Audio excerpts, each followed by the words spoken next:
The death of Anele Ngonga has cast a shadow over today's proceedings as the champions Mamelodi Sundowns play for the first time since his tragic passing earlier in the week. It's been a tough last couple of days for the club, for their staff, for the players, and just what sort of impact Ngonga's death will have on the side remains to be seen. In fact, we'll find out over the next 90 minutes. This game is building up in an exciting fashion rather quickly.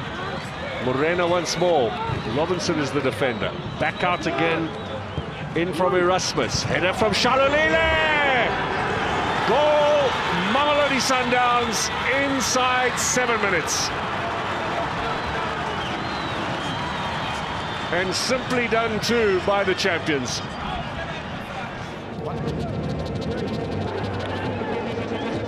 Well, there were two men who went up for it and both missed it. Shalulile just behind them puts it in the back of the net. It's over Macheke and it's also wide of Dino van Rooyen.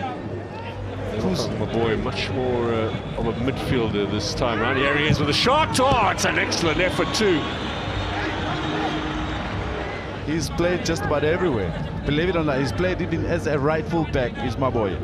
But he strikes the ball very well, nice and low. Goalkeeper was excellent in getting himself down so quickly. Sundowns starting this game in second spot, one behind Swallows, but having played one game less, and just a point will be enough for them to go back top. Shalulile, chance from Kermit Erasmus. You don't give him that kind of space without being punished.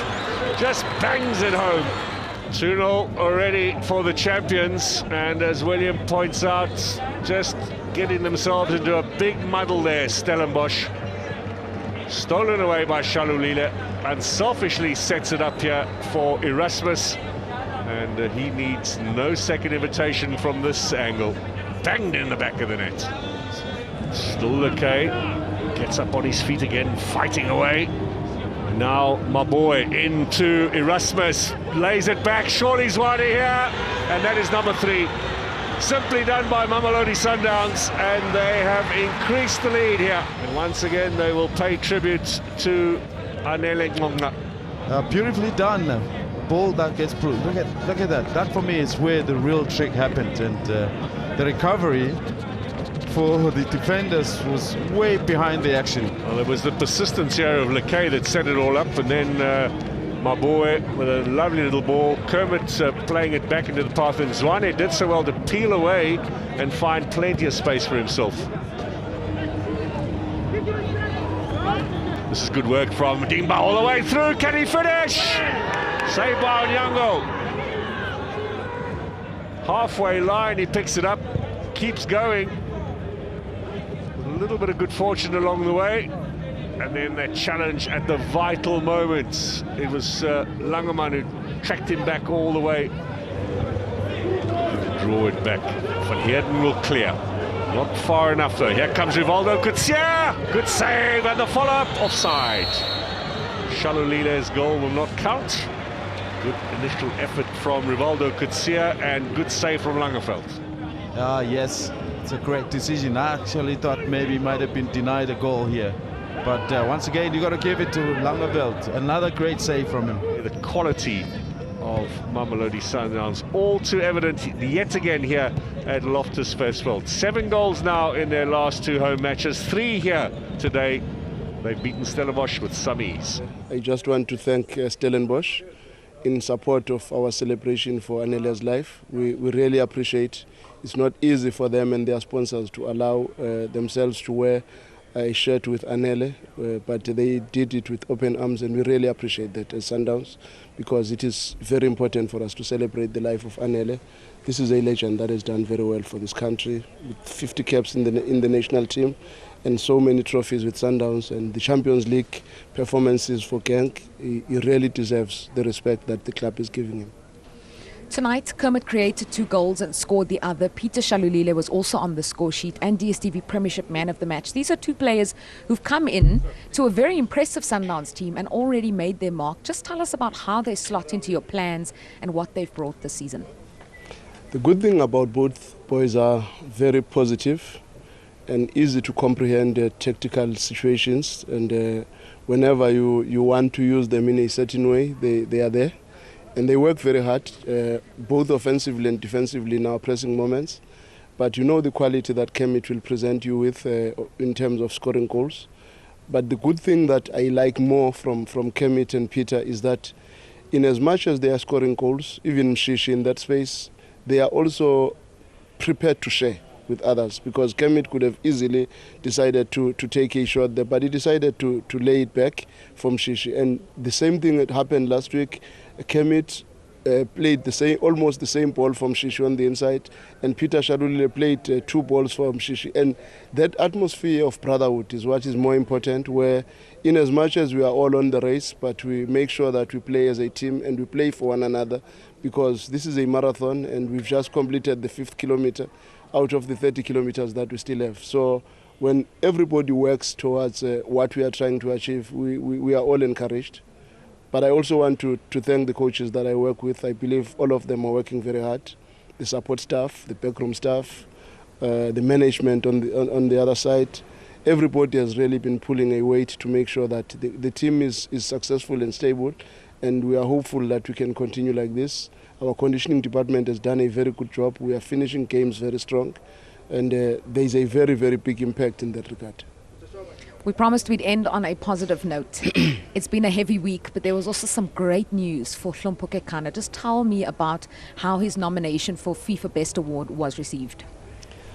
Our captain does not cease to amaze us, because the type of goals that he scores, they always change the complexion of the game for us.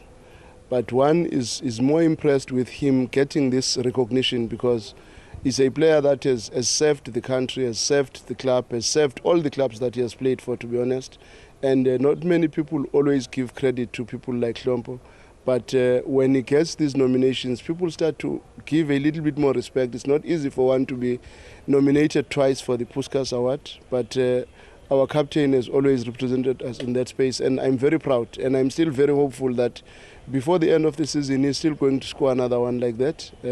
He was unfortunate against TTM to hit the crossbar, but we still have a lot to get from him, and we are trying our level best to get him to recover fully, because he has had too much load in those legs, and we are optimistic that when he comes back, he will come back stronger than before.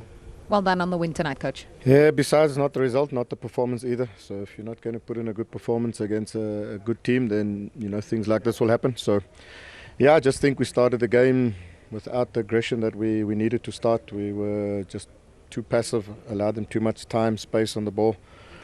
They defended really well in the central areas, which we knew that on transition that's where they would be strong. So I just felt that first 20-25 minutes we weren't at the races.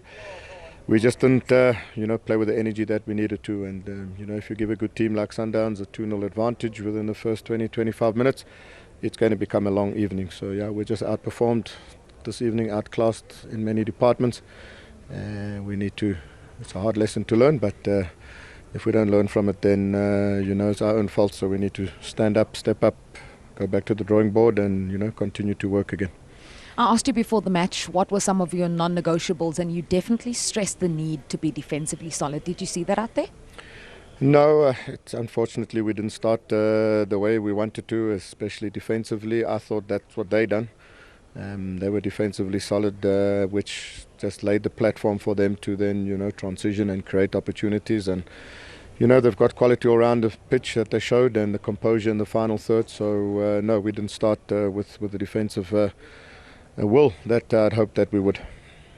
You also spoke about character. I heard you screaming that from the bench. You wanted them to show character. You also wanted more communication. Just tell me a little bit about that.